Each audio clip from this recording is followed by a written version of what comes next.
बॉलीवुड में 1971 इंडो पाक वॉर पे काफी सारी मूवीज बन चुकी है। काफी सारी मूवीज यादगार भी रही है और उन्हीं में से एक यादगार मूवी का नाम ले तो 1997 में बनी हुई बॉर्डर मूवी। इस बॉर्डर मूवी का लेखन, दिग्दर्शन और प्रोड्यूस किया था जेपी दत्ता साहब ने। और इस बॉर्डर मूवी में तो कलाकारों की यानी धुरंधरों की फोर्स, जैसे अगर हम नाम ले तो सनी देओल, जैकी श्रॉफ यानी कि जग्गू दादा, उसके बाद सुनील शेट्टी और आज की तारीख में बुलंदियों को छू रहे अक्षय खन्ना और साथ ही काफी सारे सपोर्टिंग स्टार्स भी इस बॉर्डर मूवी में मौजूद थे। अब 2026 23 जनवरी को बॉर्डर 2 रिलीज होने जा रही है, लेकिन अगर हम यहाँ पर ध्यान दे तो यह मूवी जेपी दत्ता ने प्रोड्यूस की है, ना कि डायरेक्ट की है। इस मूवी को डायरेक्ट किया है अनुराग सिंह। हाँ, वही अनुराग सिंह जिन्होंने अक्षय कुमार के साथ केसरी मूवी बनाई। अब अक्षय कुमार की बात करें तो बॉलीवुड में उन्होंने अपने एक्टिंग का लोहा पहले ही मनवा चुका रखा है। तो हमें अब यही देखना होगा कि अनुराग सिंह इस वॉर मूवी को कैसे डायरेक्ट करते हैं। जैसे ही टीजर शुरू होता है, वीएफएक्स हमें साफ नजर आता है। अगर बॉर्डर फिल्म की बात करें तो उसकी शूटिंग सारे ओरिजिनल लोकेशंस पे हुई थी और वीएफएक्स का यूज ना के बराबर किया गया था। लेकिन बॉर्डर 2 में वीएफएक्स का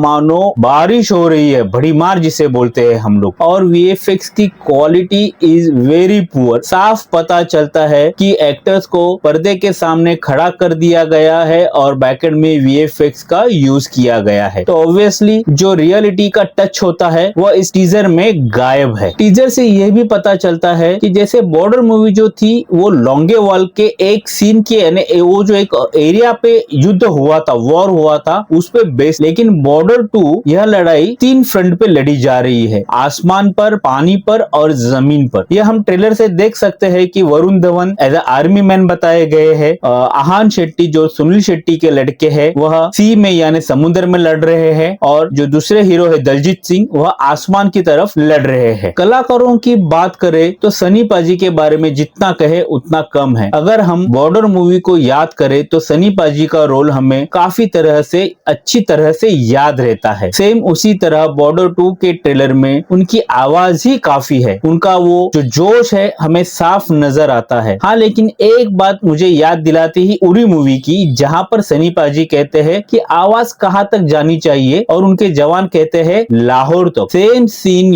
उरी में भी है, जहां पर हीरो पूछता है हाउ इज द जोश और जवान कहते हैं हाय सर। तो दोनों में सिमिलरिटी हमें दिखाई देती है। बाकी सपोर्टिंग कास्ट की बात करें तो वरुण धवन, अगर वरुण धवन के पिताजी डेविड धवन ना होते, उनके चाचा अनिल धवन ना होते तो ये नेपो किड्स कभी बॉलीवुड में टिक नहीं पाता। सारी मूवीज में उनकी एक्टिंग एक कॉमेडियन जैसी ही नजर आती है। अगर उनकी यादगार फिल्मों की बात करें तो भेड़िया और बदलापुर, लेकिन इन दोनों मूवी में स्टोरी में काफी दमखम था, ना कि उनके एक्टिंग में। तो देखते हैं कि इस मूवी में वो किस तरह की एक्टिंग करते हैं। जैसे आपने थंबनेल देखा होगा, वह कहीं और देख रहे हैं और दुश्मनों को कहीं और गोली मार रहे हैं, इसीलिए थंबनेल पे लिखा है कहीं पे निगाह है कहीं पे निशाना। पता नहीं इस हीरो को लेकर कोई मूवी सुपरहिट बन भी पाएगी या नहीं। अनुराग सिंह जो डायरेक्टर है उन्होंने ये चैलेंज एक्सेप्ट किया है कि मैं वरुण धवन को लेकर एक सुपरहिट मूवी बनाने की कोशिश तो जरूर करूंगा। इससे पहले काफी डायरेक्टर मात खा चुके हैं। तो हम भी इंतजार करेंगे इस मूवी के रिलीज होने का और देखेंगे सनी पाजी अकेले अपने कंधों पे इस मूवी को उठा लेते हैं या वरुण धवन जैसे एक्टर कोई करिश्मा कर पाते हैं। बात करें दलजीत सिंह और आहान शेट्टी, तो ये दोनों ने ठीक ठाक ही अब तक तो लग रहे हैं। जब हम पूरी मूवी देखेंगे तो हमें उनका रोल कितना इम्पोर्टेंट है यह पता चलेगा। इस टीजर में कोई गाना तो नहीं बताया गया है, ओनली दैट हिंदुस्तान हिंदुस्तान जो बॉर्डर फिल्म से लिया गया है, क्योंकि बॉर्डर फिल्म के सारे गाने सुपरहिट थे। तो हम आशा करते हैं कि बॉर्डर 2 के भी सारे गाने एटलीस्ट सुनने लायक हो या मूवी के साथ साथ चले। बट इसके लिए हमें इंतजार करना होगा 23 जनवरी 2026 का। तो वेट करते हैं हम लोग 23 जनवरी 2026 इस मूवी के रिलीज होने का। तब तक के लिए टाटा सी यू, बाय बाय।